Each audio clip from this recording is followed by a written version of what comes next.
Well, many thanks again for joining us on the news tonight. And we'll begin with a strategic meeting in the heart of France, where President-elect Bola Tinubu has met with Kwankwaso, one of his opponents in the presidential election. Kwankwaso, who ran on the new Nigerian People's Party platform, placed fourth in the election, winning only Kano State, which is a stronghold of the ruling All Progressives Congress, where both men met for hours in Paris, where the meeting was reportedly brokered by Kwankwaso's ally Abdulmumin Jibril, who was formerly in Tinubu's camp, where Tinubu reportedly spoke about the need to work together and planning a government of national unity. Well, they have both agreed to hold subsequent meetings.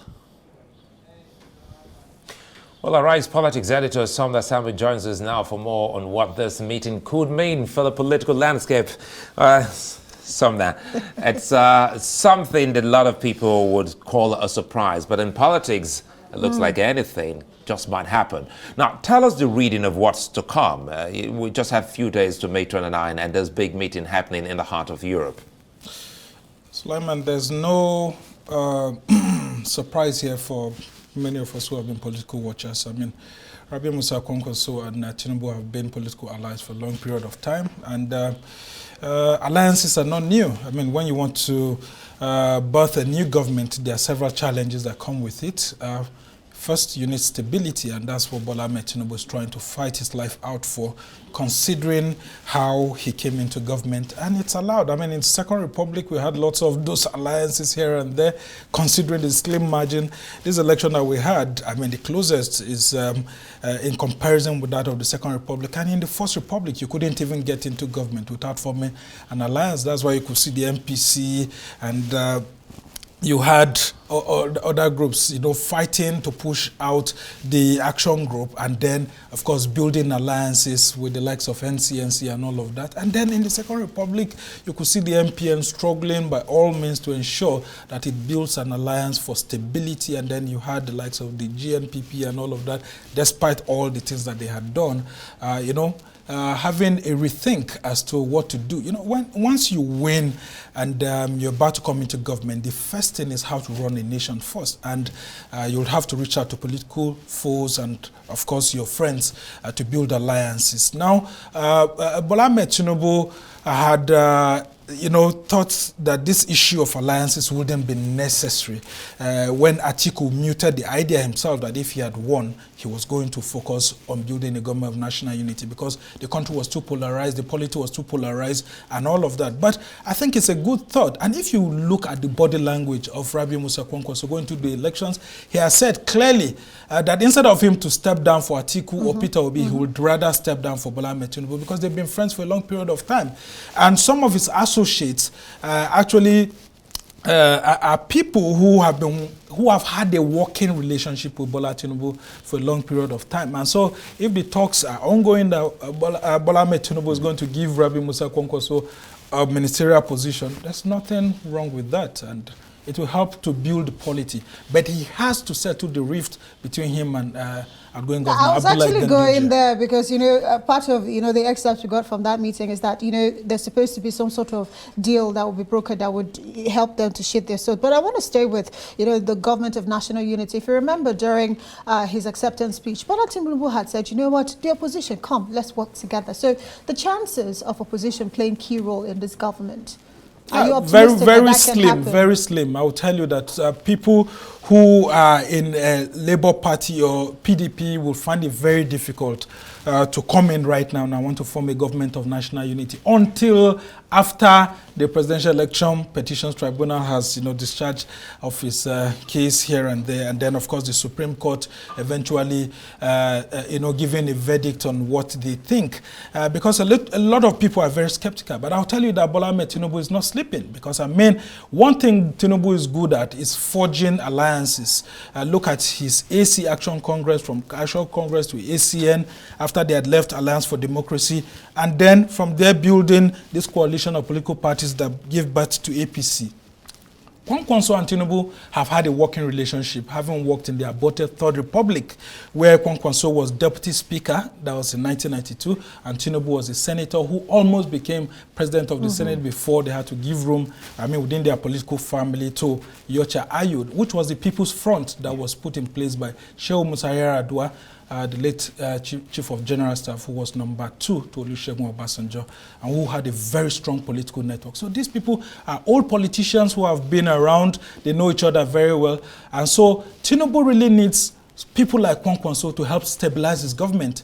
But Kwankwaso, what will Kwankwaso be bringing to the table? Well, he will only be bringing Kano and 19 Federal House of Reps members and 2 senators from Kano. I was going to ask to support just let me jump in here, because I'm looking at how your team of political, correspondents have actually couched that headline using, the phrase there, may play a vital role in the new government. We've seen Rabiu Musa Kwankwaso, a man who's been minister more than once, a man who's been a senator, a governor now. So looking at 2 key things of interest to the former Kano governor, education and security.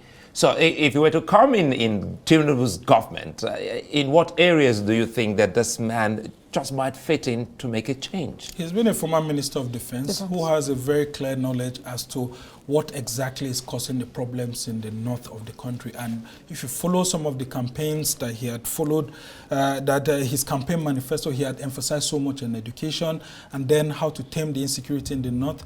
I can tell you that Tinubu needs a stabilizer in the north. Now, after Ahmadu Bello, and you're coming down to Shehu Shagari, and then you're coming down to Muhammadu Buhari. One of the politicians that the Northerners don't joke with is Rabiu Musa Kwankwaso.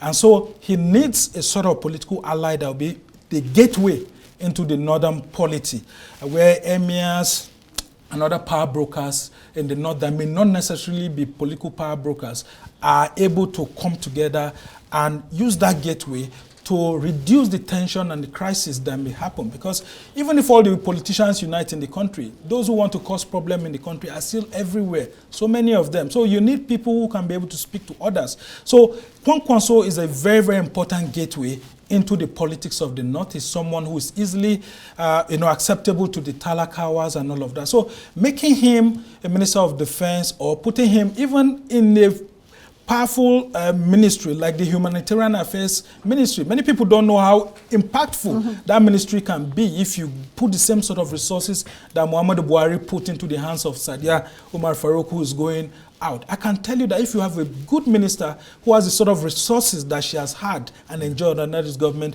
the North will enjoy a lot of peace. And so that's the kind of role that how they say, want to play. before we leave, they say sometimes you need to fix home before you fix the outside. Absolutely. And talking about fixing home, looking at Tinubu's catchment area, Bode George and Bola Ahmed Tinubu, you see some kind of alliance in the days to come?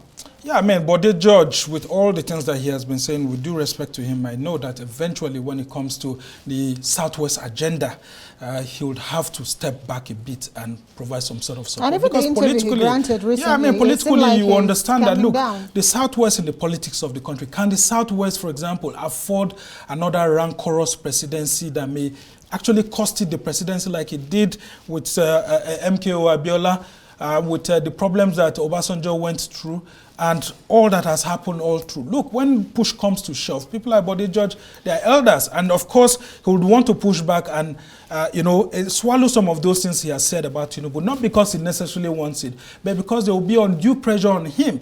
His political party is there, yes, but within the lens of Nigerian politicians, they look at their geopolitics first.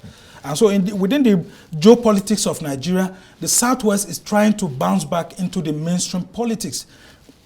Why? Because they've always been at the extremes, where you see Awolowo playing opposition politics for a long period of time, staying at the fringes. This is the time where they are having a politician that has been inching to come closer, and give it to Bola Ahmed Tinubu. He's someone who understands how to strategically bring people together, build teams and all of that. And I can tell you, by the time he builds a good team, which may actually mean him poaching some people from the PDP into his government of national unity. My only fear is that Bola Ahmed Tinubu may end up building a one-party state, because he's very good at giving things to people in other political parties. He did that in Lagos State, and the opposition in Lagos simmered while he was there in 8 years. If he brings that sort of politics to the center, where everybody's giving one thing or the other, like Yaradua tried to do with his government of national unity in 2007, my only fear is that we may have a one-party state. Well, and we must not allow Bola Ahmed Tinubu to use his expertise to build a one-party state, to secure his government, and then we'll have a challenge with our democracy, because we need the opposition. The onus is on the opposition to really step up. Yeah, but I can tell you he will do that, because by the time he picks people from Labour Party, picks people from PDP, and put them in his government, or even not putting them in his government, but he provides some sort of back-end funding for them, I will tell you, many of them will not be able to survive politically. So get ready to wrap up this conversation. So very good thing for the polity, for the peace of the country. It's good for them to come together. But Kwankwaso should not take this decision alone without his party's leadership. Now, do we have a party leadership outside of Kwankwaso in the NMPP?